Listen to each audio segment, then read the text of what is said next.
Hi, everyone, and thank you for joining us for our June 2025 Plant Physiology webinar on the subject of vegetable crops. My name is Mary Williams, and I'm features editor of Plant Physiology. Today we have three speakers, Xinguang Liu, Xiqie Chen, Cheng Ruai Li. Our webinar is hosted by two of the editors of the focus issue, Yanrong Lin and Kiao Huang Duan. And we have a moderator, assistant features editor, Kumari Bilakurti, who will be handling the questions.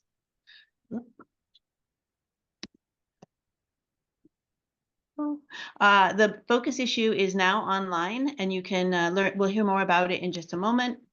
After the webinar, we'll post a recording to YouTube where you can find other plant physiology and plant cell webinars. I'd like to give a special thank you to ASPB members whose membership dues support this webinar series. If you're interested in joining ASPB as a member, you can use the code PRESENTS10 to get 10% off your membership dues. Please put your questions for the speakers into the questions box. If you have problems, you can email me or you can log out and log in again. And so now I'm going to turn this over to the editors to tell us a bit more, and I'll just switch slides. Okay.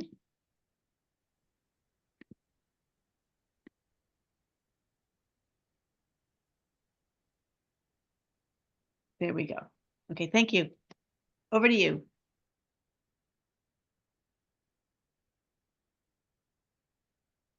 Hi, Yanrong.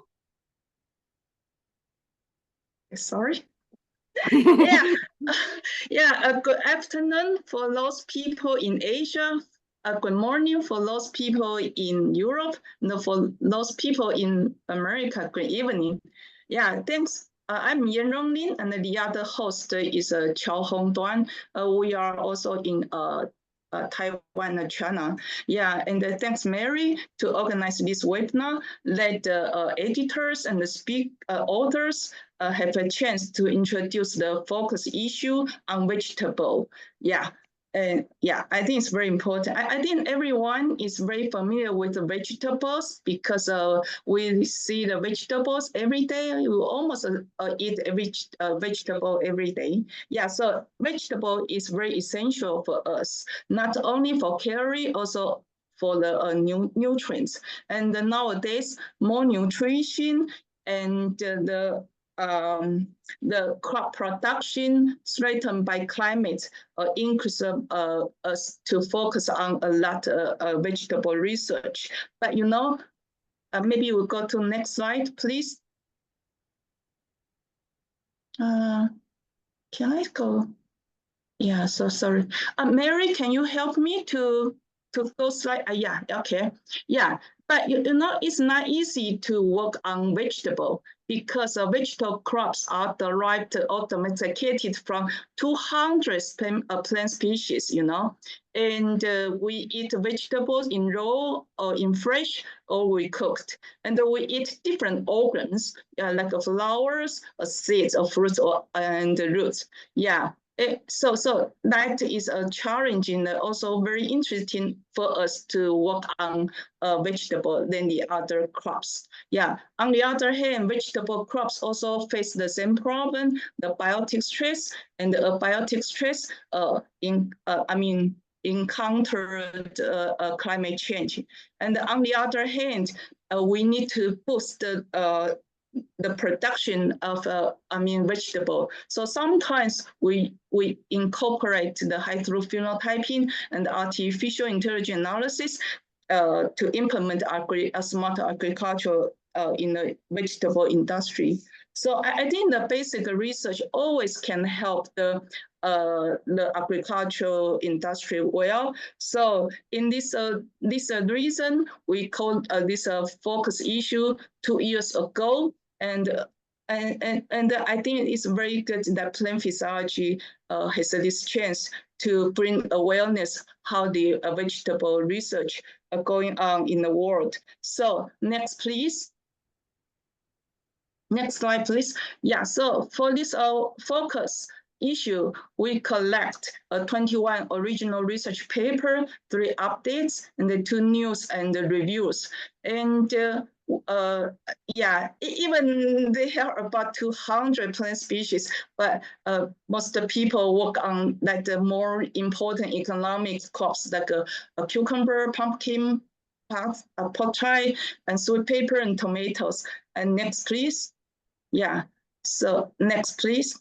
Next slide, please. Yeah, okay. So we know that the crops are domesticated from plants. So we are so lucky, and the one of the corresponding author of this domestication, how the pattern molecular synchronous change. We'll give a talk today. So Dr. Li Chenrui will give a talk how he analyzed this good proof. And on the other hand, the genome always help us to do the research and also do the breeding. So Dr. Wang and the others give a very good examples and how we can use a genome study to speed up the tomato breeding. And now then I turn to Chao Hong for her to introduce the other good research papers on this focus issue. Hello, everyone. This is Qiaohong Duan from Shandong Agricultural University. I myself study fertilization mechanisms of Chinese cabbage and the breeding. It's my great pleasure to work as a co-editor and a co-host of this webinar. Now I will highlight a few papers from focus issues at different topics. The first topic I want to talk about is horticultural traits for consumption. As we all know that vegetable crops are different from grain crops. Factors including the color, shape, and size, and the nutritional value greatly influences the market value of the vegetables. Fruit shape is an important agronomic trait related to yield, quality, and the customer preference. In this issue, Tian et al. Reported that the pumpkin fruit development is negatively regulated by fruit-related non-coding RNAs, possibly through interacting with the SAM to affect ethylene synthesis. In cucumber, fruit neck connects the fleshy fruit and the pedicel, transporting nutrients, therefore greatly affecting the shape of cucumber. Wang et al. Found that the transcriptional factor CS-MIB36 positively regulates fruit neck elongation by directly binding to the promoter of an expansion-like gene, promoting cell expansion in the fruit neck. This issue also have papers reporting how tomato fruit shape, cucumber trichomes are regulated.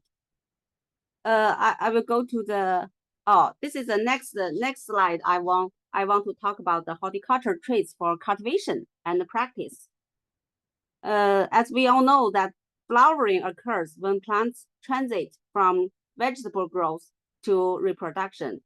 But for leafy plants, leafy vegetables such as pak choy, which is a subspecies of Brassica rapa, premature flowering is a disaster. Yu et al. Demonstrated that exogenous ethylene promotes BR-ERF expression, which reduces leafy and FT expression, inhibiting flowering.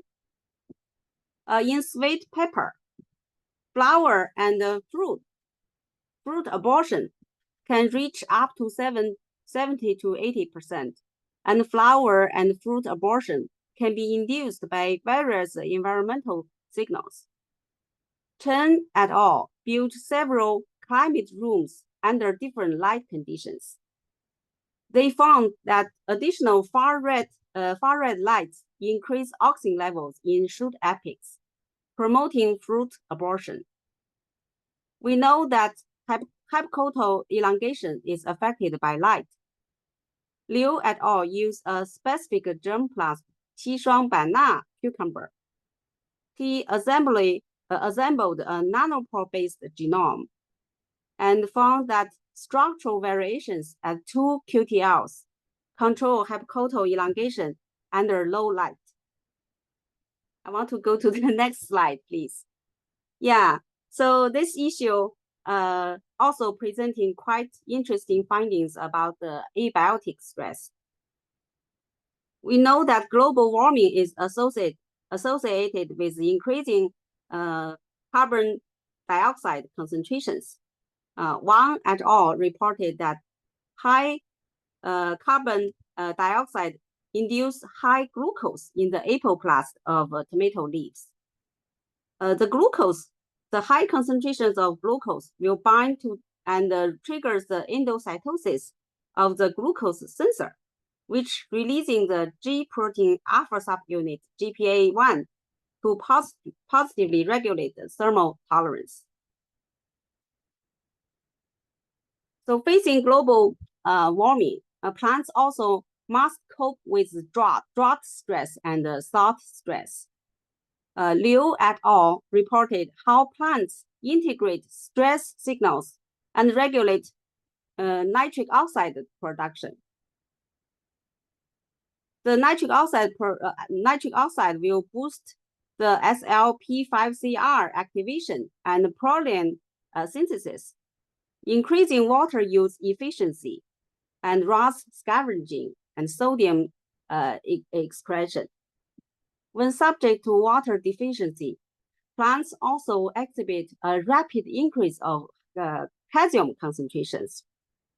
Zhu et al. Reported that the calcium sensor CPK27 directly interacts with and phosphorylates the tonoplast sugar transporter TST2, promoting intercellular soluble sugar during drought stress. This vegetable plants also need to face biotic stress. Yeah, this is biotic stress. We know that Pseudomonas syringe is a hemibiotropic bacteria pathogen.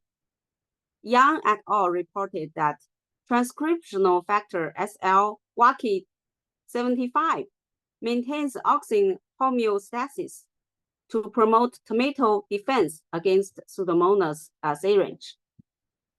We know that the powdery mildew is one of the most widespread and prevalent disease that affect vegetable crops too.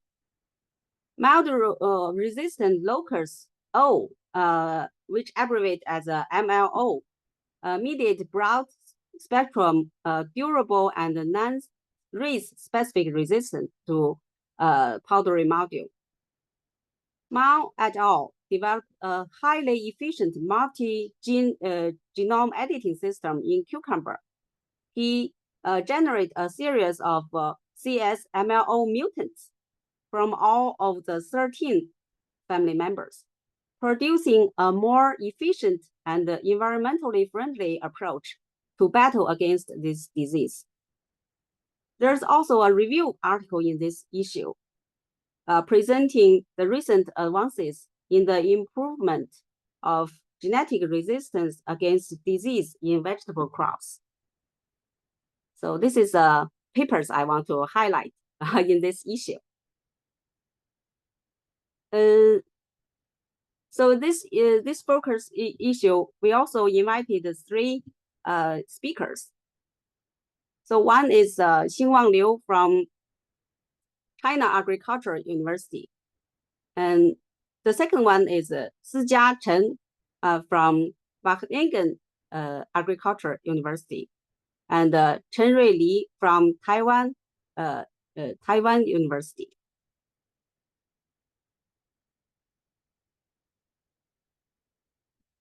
So as a co-host of this speaker, Yanrong Li is from National Taiwan University. I'm the co-editor from Shandong Agricultural University. We also have 2 other co-editors, Jing Hou from Seoul National University and Leo Marcellus from Wageningen University. We are very thankful to Mary Williams as a team at Plant Physiology and all reviewers, and very thankful for our moderator, Kumari, and thank you for all the authors and today's speakers, Xing Wang and Sijia and Chen Rui.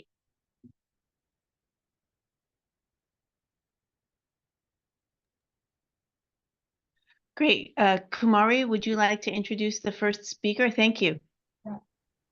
Hello, everyone. I'm very pleased to introduce our first speaker, Xingwang Liu. He is going to speak about mutating the maternal haploid inducer gene DMP in cucumber produces haploids in planta. So Xingwang is an associate professor in vegetable science department at China Agricultural University. He got his PhD degree in 2014 from the same university. And from September 2011 to 13, he studied at Cornell University, USA. So his work mainly focuses on cucumber fruit quality improvement research to understand the genetic basis of fruit trait development. So he tries to develop new germplasm using biotechnological approaches. So we are looking forward to hear from you, Xingwang. It's over to you. Okay, I can share my PPT. Okay, can you see my screen? Yes. Okay. Thank you, Kumara, for introduction. I changed the title. The new title is Research and Application of Common Techniques for Crop Haploid Breeding, taking cucumbers as an example. To meet the demand for food, Kuhlmann began to domesticate crops 10,000 years ago. This discrimination process underwent a long period, but with low efficiency. Until 19th centuries, great breakthrough have been made in plant breeding technology, namely the crossbreeding that mainly based on the heterosis. With the rapid development of science, the breeding technology develops more fast after the discovery of gene structure. As a result, the genetic modification was applied to the plant breeding. To date, the three modern breeding technologies, marker-assisted selection breeding, target breeding-based transgenetic technology, and the doubled haploid breedings are mainly applied to the plant breeding. The improvement of the breeding technology is beneficial to increase crop yield. For example, according to data from the USDA, the grain yield has no significant increase from 66 to 1930, but the grain yield increased at a consequently high orders of magnitude from 1940 to now. This increase for grain yield is performed from the modern breeding technologies. To date, the utilization of heterosis is the dominant approach to increase crops yield. And the hybrid species are obtained by a classic processes of crossing to purify lines. How to obtain the pure lines is the key important in crossing breeding. Traditionally, the pure lines are obtained by more than 8 generations of sampling, which consume a lot of labors and time. Whereas the double haploid breeding technology has a superior advantage than traditional breedings. It just needs 2 generations to obtain the pure lines. Briefly, the double haploid breeding technology is divided into 3 steps: haploid induction, haploid identification, double haploid in plant, the productions of haploid can be divided into in vitro, and in vivo proteins. The in vitro methods mainly known the culture of ethers and annualized and unfertilized ovaries. In the vivo, haploid production consists of intraspecific hybridization, interspecific hybridization, and pathogenesis, and the pollen treatment followed by the embryo rescue. The haploid, by the introduction of in vitro and in vivo methods, are then doubling chromosomes to obtain pure doubled haploid. Next, I introduced the histories of discovery and research on haploid.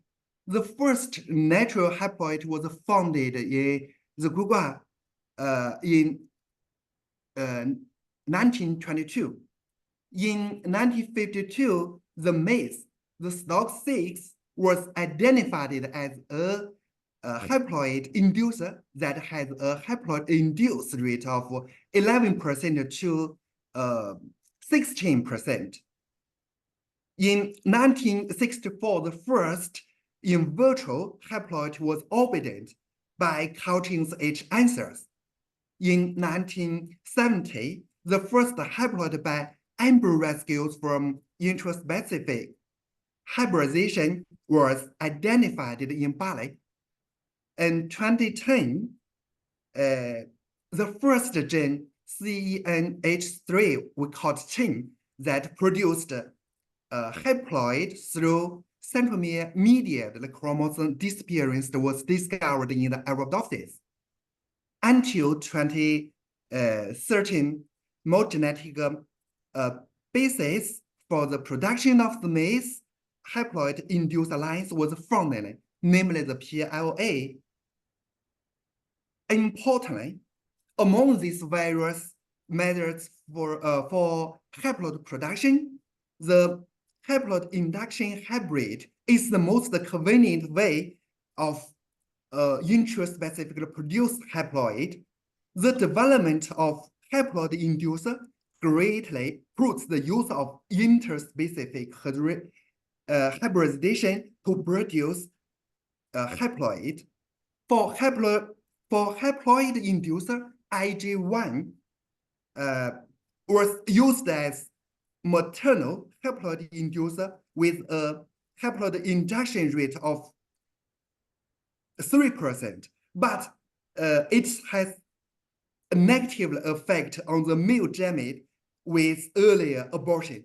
So preventing its use in the plant, notably, the stalk 6 is the earliest discovered haploid inducer that has haploid induction, the rate of 7 to 16%. Importantly, the stalk 6 inducers only is used as the paternal parent to induce the maternal haploid. Further genetic analysis confirmed that the PLA1 is the major gene underlying stalk 6 to induce haploid by IOS mediated the chromosome fragment.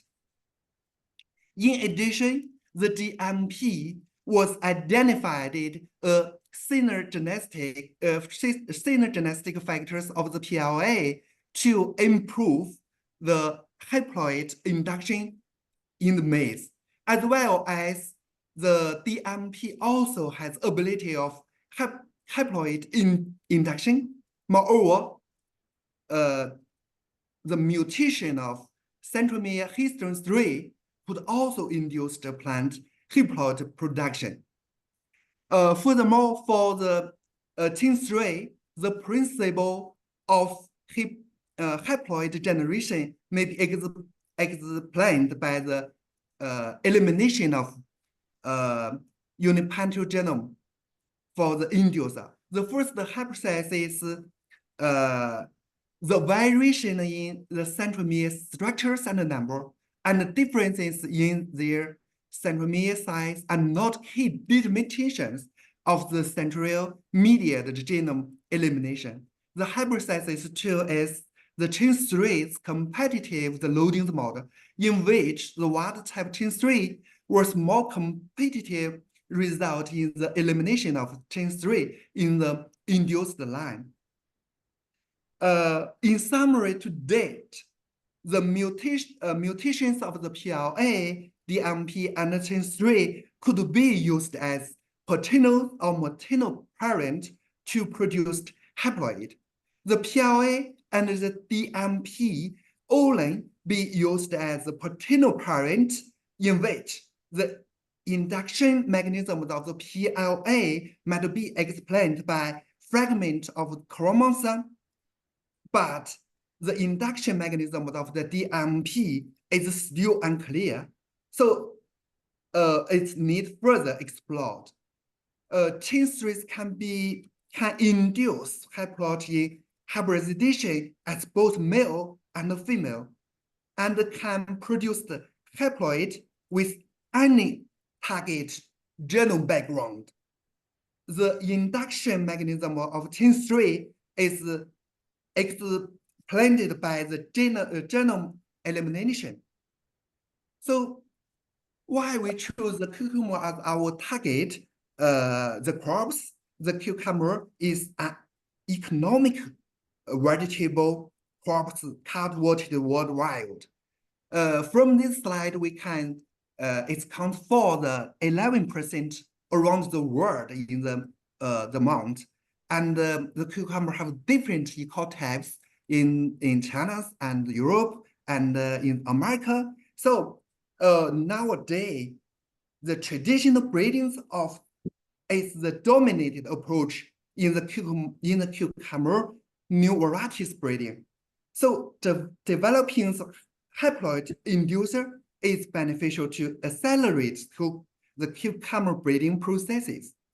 So we selected the DMP to identify its function in cucumber haploid induction. First, we identified the DMP candidate gene by highest scores of the sequence identified. And the CSDMP is highly expressed in the mature pollen and encodes membrane protein. So we generated 2 knocked out lines of the DMP by CRISPR-Cas9 editing system. The CSDMP mutant have lower pollen activities accompanied with less seed than the wild type. Here is the seed number of the fruit and the percentage of the normal and abort seed. When the mutant sapping are used as a male parent, the haploid are identified from the progenitors, which has average haploid induction rate ranged from 0.09 to 0.4% by using the green fluorescence as an indicator and verification by the flow cytometry. For the phenotype, the haploid plants are shorter and have smaller leaves, as well as the male and the female flower compiled with the dampler plant. In summary, we successfully developed an effective haploid inducers by knocking out the CSDMP gene in cucumber, and a convenient method to identify haploid embryos using the EGFP marker. And we used this mutant to create new varieties in our experiment station in the Hebei, China. So we are looking for getting new some things in the coming harvest seasons. So that's my presentation. That's all. Thank you. Thank you very much, Wang, for the great talk. So in the meantime, questions pop up in the chat. I have a question. I have a general question that. Okay. So you have like in kind of like different genes that could induce haploid production in different crop species. So in general, what is the main factor that determines the efficiency of haploid production? The main detectors maybe I think is the gene. It's the genetic factor. So these different genes maybe have different induced rate. So we are working on the gene trees and the PLA, but the first gene in our cucumber was created by the DMP. So the DMP rate is not too high. So we are working to improve the induced rate. So basically, from my knowledge, this haploid induced the factor is the gene, but which gene I don't know. But from this knowledge is the DMP, the PLA, maybe the both genes or the gene are talked about, maybe all kinds induced the haploid, but the induced rate may be different. Okay, thank you very much. Okay. So I don't see any questions in the chat. I would like to move on to the next speaker, who is Sijia Chen. So she is going to talk about the effect of red in the fruit set of sweet pepper. What is the role of apical dominance? Sijia is a last year PhD candidate in the chair group Horticulture and Product Physiology at the University of Wageningen. So she received her master's degree in 2019 from the same university and her bachelor's degree in 2017 from Nankai University in China. So her PhD research investigates how fruit set of sweet pepper can respond to different light spectra by studying the plant architecture, morphology, and physiological changes. So we are really looking forward to hear from you, Sijia. It's over to you. Okay, thank you. Thank you for the introduction. Let me share my screen.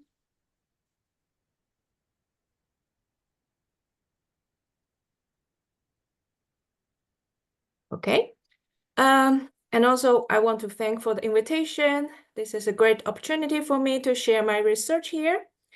Well, with this presentation, I want to talk about the effect of red in fruit set of sweet pepper. And I will briefly discuss what could be the role of apical dominance in this effect.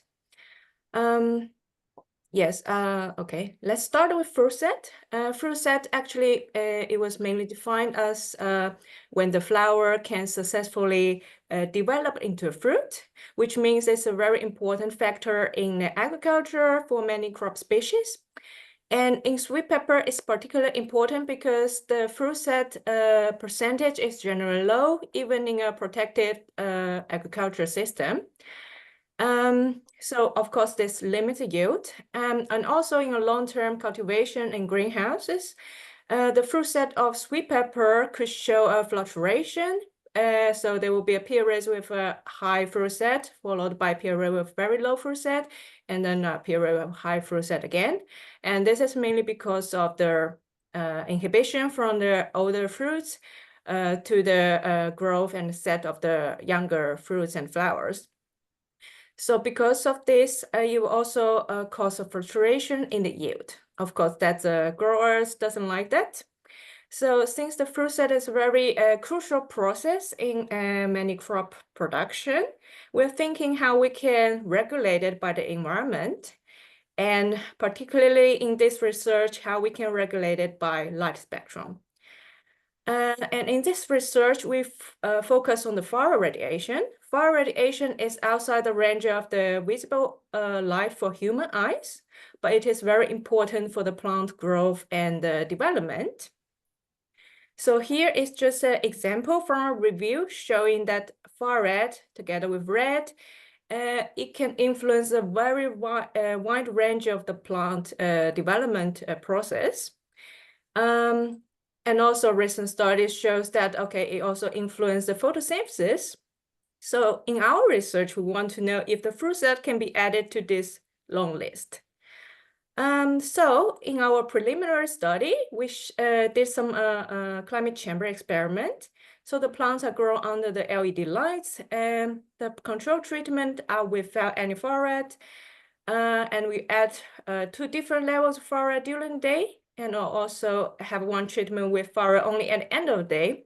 So after the normal light period, we see that actually all the treatment with additional fluoride reduce the fruit set. And this work has published on Essential Horticulture.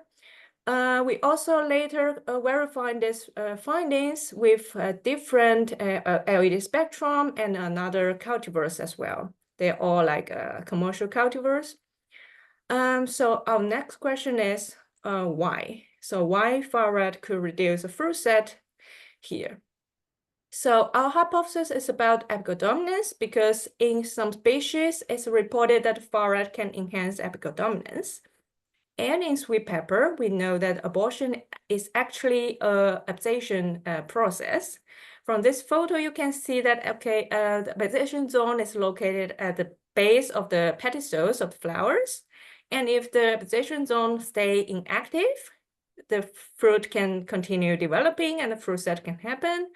But if it start to be active, then the formation of the absation layer will be formed, which means the organs are ready to be detected from the mother plant, and then we observe the abortion. Yeah, and the absation zone can be activated because there's a reduced oxygen export flow from this organ. And the oxygen export from a new organ is very essential to sustain its growth. But it can be reduced because of the apical dominance enhanced by fluoride light. So to visualize our hypothesis, well, it's basically based on the oxygen transport canalization theory that we hypothesize that under no fluoride conditions, the oxygen coming from the apical meristem could be limited, which allows oxygen export from the flowers happen as smoothly, so the flowers can stay on the plant and continue developing into a fruit.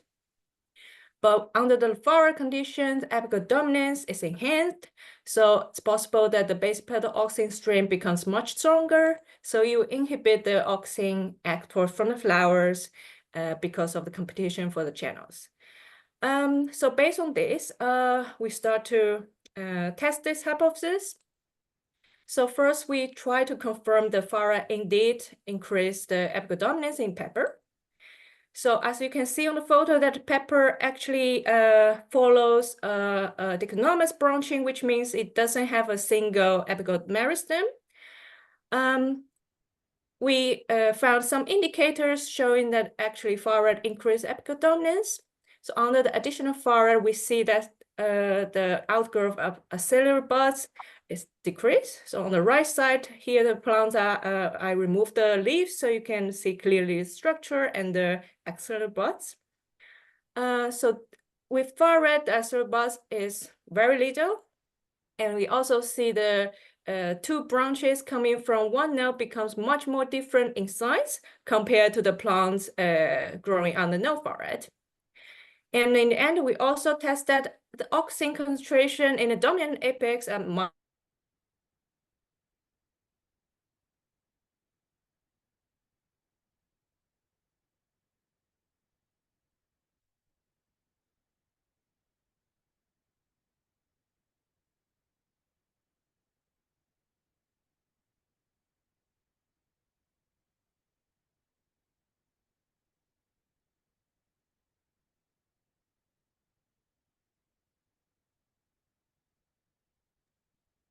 Cynthia, I think you are frozen.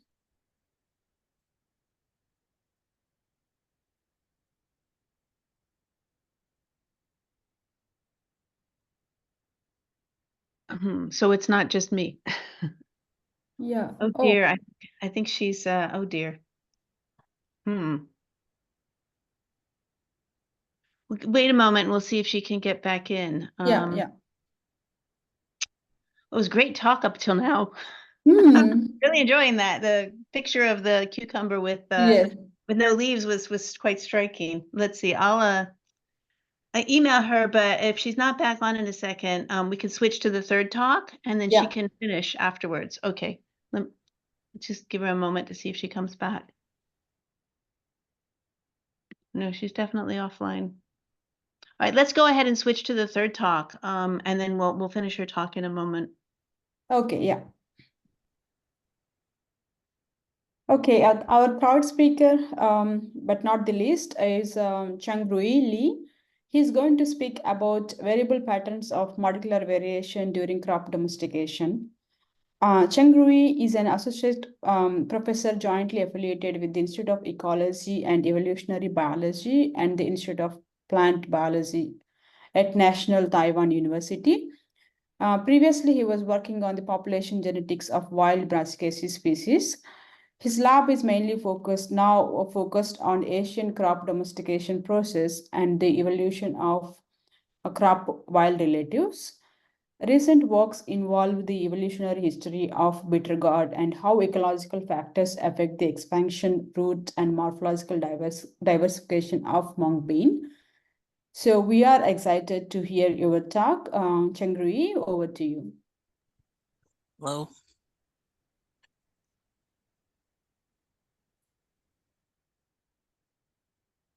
All right, so can you see my full screen now? Yes. All right. Okay, everyone, hello. My name is Chen Li, and I'm from National Taiwan University. And how do I hide this part? All right, okay. All right, so I am from National Taiwan University, and our paper is basically a review paper, but I think it conveys some important messages. So basically, we focus on how people identify genes controlling important traits and how people study the molecular variation in these genes. So since most audiences here are plant physiologists or molecular biologists, so I think our viewpoint from population genetics could be useful for some of you. All right, so what do I mean by that? So basically, we care about genes controlling important traits, right? And then, so what I mean by that is that during domestication, so it is basically a process of continuous selection. And then in that process, people selected the genes and then people only keep the alleles they want. So in the end, around these selected genes, only very, very little genetic variations are left. But then also in the same time, in the genomic background, and also there is huge bottleneck in the genome background. So a lot of genes in the genomic background also have reduced variations. So how do we pinpoint these genes that are being selected versus the genomic background? So basically we could compare their level of variation, right? So these selected targets should have much, much reduced variation. So this leads to a whole field of study in population genetics, and basically, I think most of you could see this figure in many, many population genetic studies. So in this case, we are comparing the diversity between wild progenitors and the cultivars. So we call this the ROD score. So if there is a target of selection and if the genetic variation is being highly reduced among the cultivars, so you would see a boost of this ROD value across the whole, across some locations in the genome. So these peaks are the potential targets of selection. All right, but what we want to point out is that this doesn't always work. And there are a lot of situations that this doesn't work. So what do I mean by that? So let's start from the most basic or the most textbook example of strong selection on a new mutation. So we focus on a trait we call pod shattering. So basically in legumes, the wild pod would shatter and split and they would twist. And then, but in cultivars, they would not. So the main difference is in the anatomical structure. And then a previous study has identified the candidate genes. So that in mung bean, we use population genetics to look at the pattern of variation in this gene. So as you can see here, from the phylogenetic tree of this gene here, we got a group of wild progenitors, and here we got a lot of cultivars, right? And then you could also notice that among the cultivars, there's basically no variation. And also in this haplotype network here, we have an outgroup, and here are the wild progenitors. And this is the haplotype, one single haplotype across all the cultivars. So this is a classic case where there's a new mutation creating this non-splitting pot, and then farmers select for them, and then that variant basically sweep across all the cultivars and wiping out all the variation. So in this case, if you scan for the nucleotide diversity across the genome, and then you could basically see that near this gene, you see very little variation among the cultivars, this blue line, but for the wild population, there is still high variation left. So good, this is a good case, and this is where this typical selective scan, selective scan could work, right, could work. But then there are cases where it will not work. And the example of phenotype here is the stem determinacy in legumes. And this is a wild legume, and their top meristem would keep growing. So we call this the indeterminate stem. But then in cultivars, we call them the determinate stem. The top meristem will stop growing at some point. And then a previous study also identified the candidate genes in mung bean. So here you can see that it's basically two mutations in the promoter region, and the wild progenitor, the wild haplotype, has TT haplotype, and the cultivar, the AC haplotype, basically reduce the expression of this gene. So since the gene is not expressed, they stop to elongate. All right, so this looks like a beautiful story, only like two different types, and this cultivar type was being selected. But after we started to check the molecular polymorphism is this gene, we see something very, very different. So basically you see three highly diverged haplotypes, with one belonging to the typical wild haplotype, and this one belongs to the typical cultivar haplotype, but there is one additional haplotype that also belongs to the cultivars, which was not identified in the previous study. And the point is that both haplotypes in the cultivars, they decrease the gene expression, right? So essentially, they resulted in very, very similar phenotype.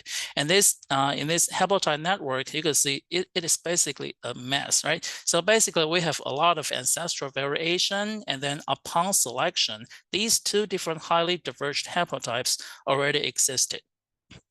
So that remember that when people was doing the selection, people selected for the phenotype, people select for the reduced expression, but people do not select specific haplotype. As a result, both haplotypes were being selected and both increased to high frequency. And therefore, when we scan the molecular polymorphism, we see that the cultivar and also the wild progenitor, they basically have no difference in molecular variation, right? So in this case, we really have a good candidate gene. We even know the good candidate mutant, but in this case, this kind of genome scan would not work, right? But this is not the only case. And then there are other cases. So for example, this is what we use to think about domestication, right? So here we have the wild phenotype, and this is a typical cultivar phenotype. And we know that during domestication, genetic variation got reduced highly. But then this process is actually very complex. And what I just mentioned, the difference in phenotype between wild and cultivar, it only belonged to the initial domestication stage, where people selected for the genetic variants, making the cultivars to be different from the wild progenitor. But after that, there is another process called diversification stage.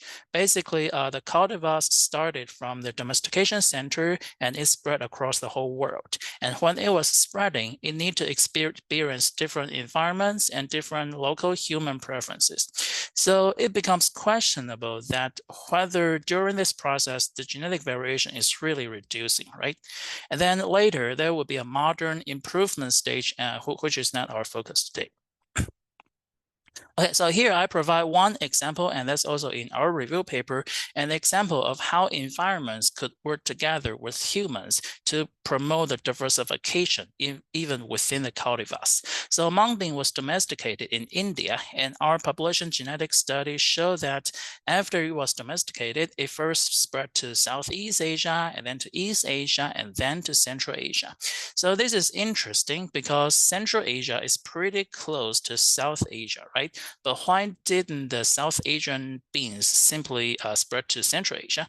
Well, the first reason could be the mountains, right? So this is geographic barriers, which is basically blocking the direct spread. But don't forget that we are actually dealing with cultivars, and the cultivars cannot spread the seeds on their own. In other words, the cultivars spread seeds by human-mediated seed exchange. So the correct question to ask is whether these mountains, are they really the barrier for human exchange? Well, and after digging out many historical literatures, we find no. Actually, historically, Central Asia and Southern Asia have a lot of contact. I mean, human contact. And there is also a whole branch of Silk Road that basically connecting these two locations. So geographic barrier is not a problem. And then, well, it might be the environmental difference. So we look into the environmental difference and we found that the southern parts of Asia and the northern parts of Asia, they differ a lot in terms of environment. And as a consequence, the agent of selection also differs. So basically in the south, it is wetter, the growing season is longer. So there is mostly artificial selection is trying to maximize the yield. But in the north, the growing season is very short and it is very dry. So it's mostly natural selection is pushing drought adaptation. And as a result, these plants, these different accessions of the cultivars, they really have diversified phenotypic differences. Right. So this is a case where environment is working with humans to create a diversification. Okay, and then there is a final case. So environment is not necessarily working with human. So in this case, the environment is working against human. So in a previous study, we look into the genomic variation of bitter gourd and other Asian vegetable. So in this genome-wide phylogenetic tree, you can see these are the wild progenitors and these are the cultivars. So naturally, what we do is that we scan across the chromosomes. This is chromosome 1, and we look for regions where these two groups diverge the most, right? But then we cannot really find a peak, but instead we find a region where there is very, very low divergence between wild and cultivar populations. And this region actually have high variation in the wild population and also in the cultivar population. And this region also overlaps with the QTL controlling the sex ratio of different flowers. And then within this region, it is a gene called NUA. And in this NUA, when it was being mutated in Arabidopsis, or when it's being mutated with another gene, it greatly reduced the anther size. So it has something to do with different sex flowers. So when we look at the phylogenetic tree of this gene, we see something very different. So here you see two highly diverged haplotype, right? And then within each haplogroup, you actually see a cultivar group and wild. Also here, cultivar group and wild. So this is a typical case of balancing selection. And then within each haplogroup, you see individuals belonging to different genomic background. So we think this is a typical case where farmers are trying to prefer the flower of one sex, but on the other hand, nature is trying to counterbalance this sex ratio. So this is a counterbalance and antagonistic effect between human and nature. And in the end, it is really preventing the divergence between cultivars and wild populations. So I mentioned some examples, and then I mean, in our paper, we got much more examples. And then this is the basic outline of our paper. If you have time, you can read through that. So basically, we have the domestication process, and then a trait can be controlled by one important gene or many genes, and then later there could be a diversification process. So the key point is that among all these processes, only one of them would be suitable for this genome-wide scan for reduction of variation. So basically, this doesn't always work, or in other words, like the situations that this method works could be pretty limited. So with that, thank you, and I'm happy to take questions. Thank you very much, Chang Rui, for the wonderful talk. So I don't see any questions in the chat. So due to time constraint, I would like to welcome back Sijia. And if there are any questions, please do answer online. Is that okay? Yeah, sure. Thank you very much. Sijia, I hope you are online now. Yes. Would you like to proceed? Yes. Thank you for having me back. I hope my laptop will work properly this time. Yes, let me share the screen again.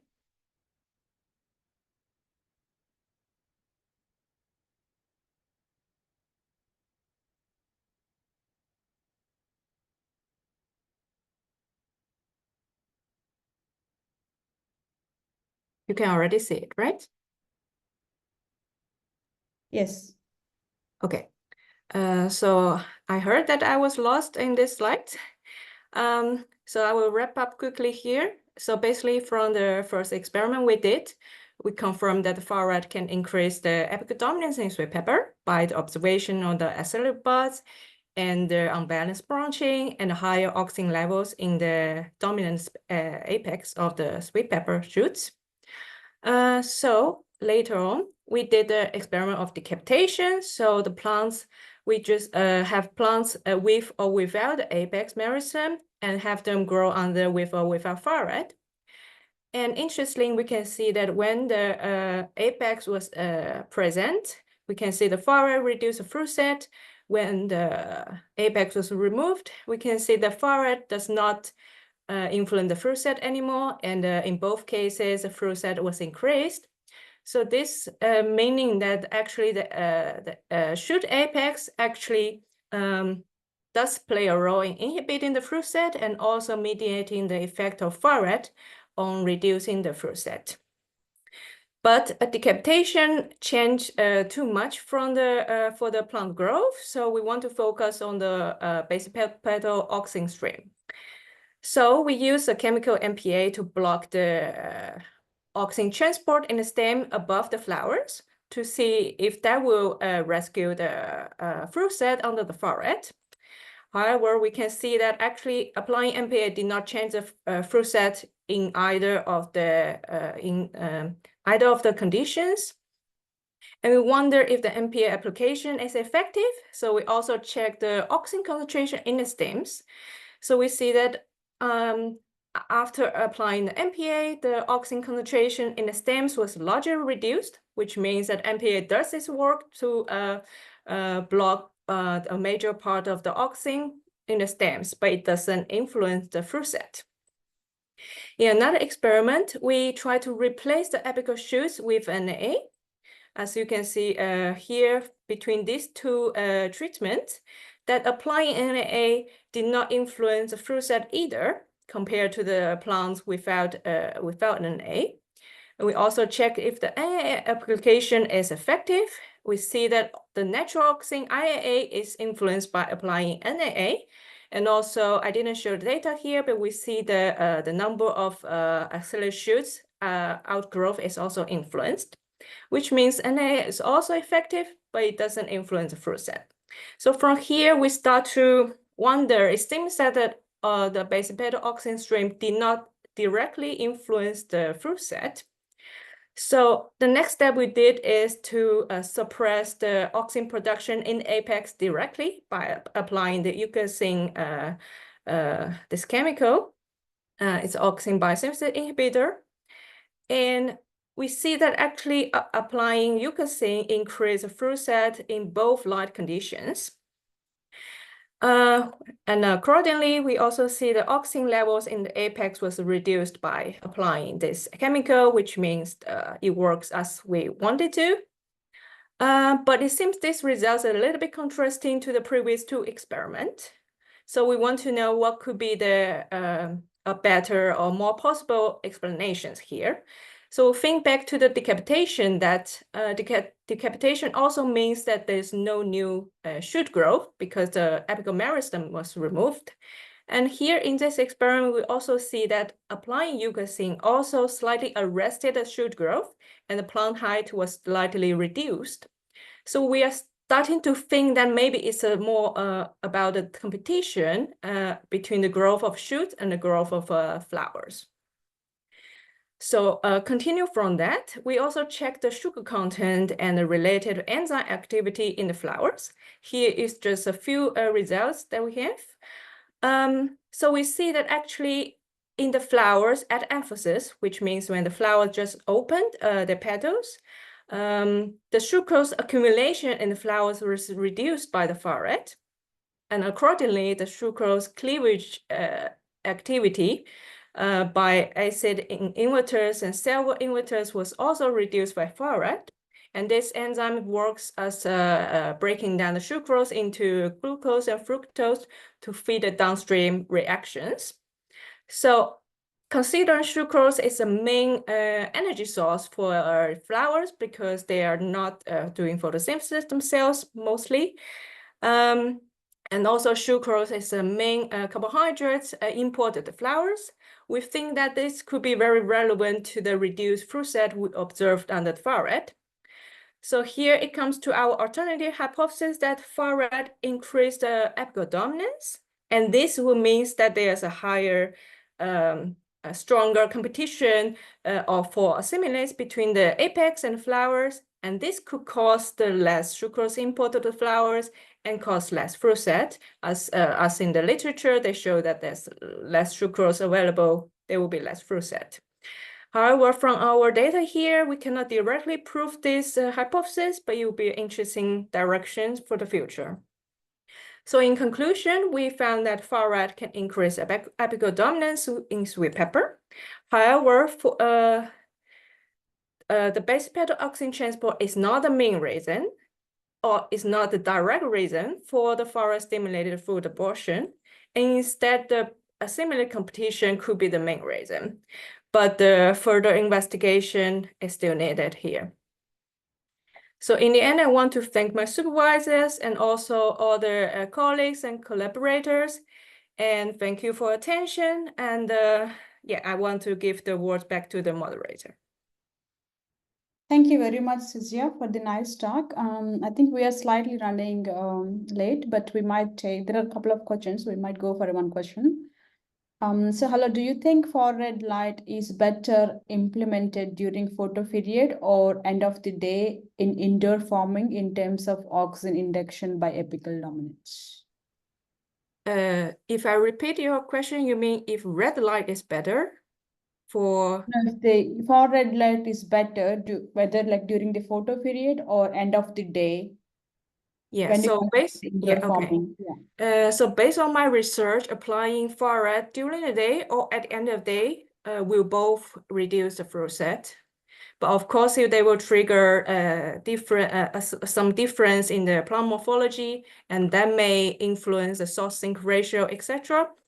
But based on this short-term experiment, and they both have negative effect in the indoor conditions for the fruit set. Yeah, but it could be a different story.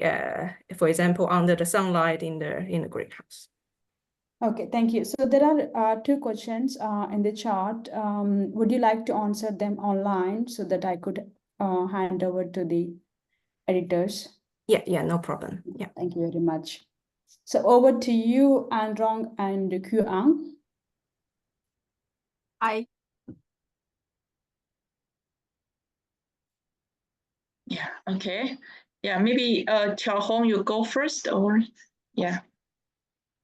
Oh, these three speakers are really giving a very nice talk, and all the papers published in this focus issue really very recent findings. We also have more papers coming, not included in the print issue, but still focus on the vegetable crops. Yeah. Okay.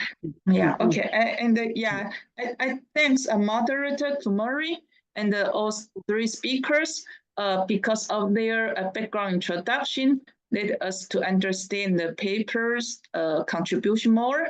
And I thanks everyone to join today's webinar. Thank you very much.